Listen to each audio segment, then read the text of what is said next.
My father was an alcoholic, and I grew up in an alcoholic home until I was 16. Dad decided he was going to quit drinking. So he went to AA and changed not only my life, but for generations to come. He was the one that started the recovery. He started the change, the heart change, where he began to help people. Instead of sucking the life out of everybody through his alcoholism, he turned his life around and he got a vision, and that was to help other alcoholics. And as I grew up in my mid-teens and my late teens, I saw a different man. I am a domestic violence survivor, and I dealt with it through alcohol, and I got a DUI, and now I'm trying to rebuild my life. Since I've been at PADS, I've got my GED, and I'm going to school, studying business management at MCC. I just started this summer, online classes. The garden now is only 2 acres. We plant vegetables. We employ the homeless and give them a little extra money. And hopefully that vision will be imparted into them. That will give them value. That will create in their heart a desire to pass that on. It wasn't no more than about maybe 6 months, because I knew it was just something in me. You know, this life, that life, you know, it wasn't for me, you know. And seeing other people, you know, and seeing the difficulties and the struggles that they go through, I said, I could do better than this, you know. I'd like to be a self-sustained farm, a place where the homeless can live in tiny homes. They can take those homes with them if they want, help them to get jobs and other housing if that's what they desire. It's nice and peaceful out here. My most recent work was in healthcare, working in a hectic environments and seeing a lot of tragedy and what have you. And this is very peaceful. It's not really hard work, but you got to pay attention to what you're doing. To walk the newcomers into a different place, into thinking differently about themselves, into having value, and knowing that they could do something with their lives. And that all requires a mentoring system.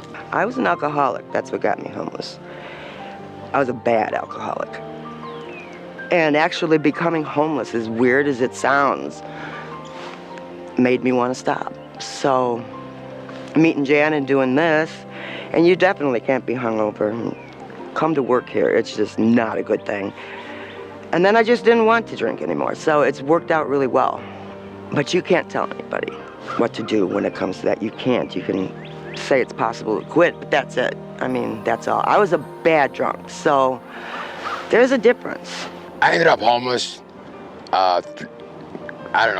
through drinking, which wasn't a good idea. I gave that up 4 years ago. I don't know, Jan just got me all excited about doing this and trying to work with the community to give back to it. And I look forward to come out every year and work with Jan, plant the seeds, you know, reap the seeds, you want to call that way.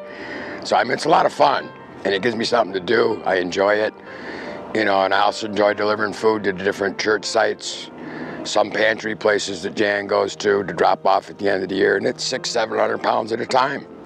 You know, it's amazing. What I have seen, I've never been homeless, but what I have seen is a person becomes homeless for so long, they believe they deserve to be there.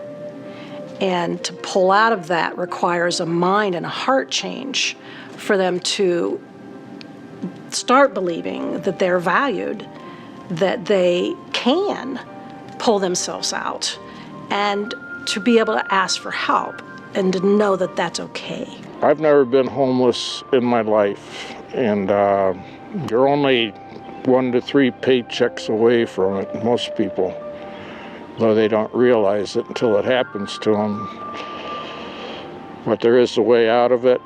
Janet had the vision for this a number of years ago. I remember hearing her talk about it. I remember actually somebody saying it'll never work, and she was never discouraged by that. She had a heart for it. She had a vision for it. She had to put together a business plan to make this all happen. And to see where that's at now, that, you know, she's seeing the fruition of that she has an actual working garden with volunteers, and then with, you know, employing homeless people and paying them and giving them purpose, and then it's a gift that keeps on giving. It's great to work with my hands and see the end result.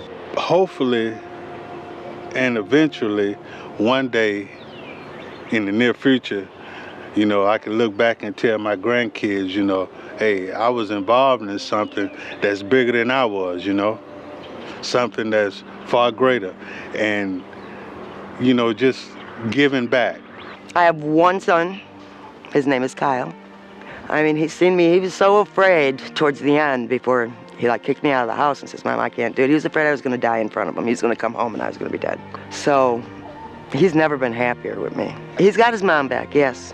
Yes, he does. The last time I was here, we laid seeds, and now the stuff that is growing. So it's like to see something actually coming out of the ground. And I believe that the people that work in the garden come away with a feeling of accomplishment.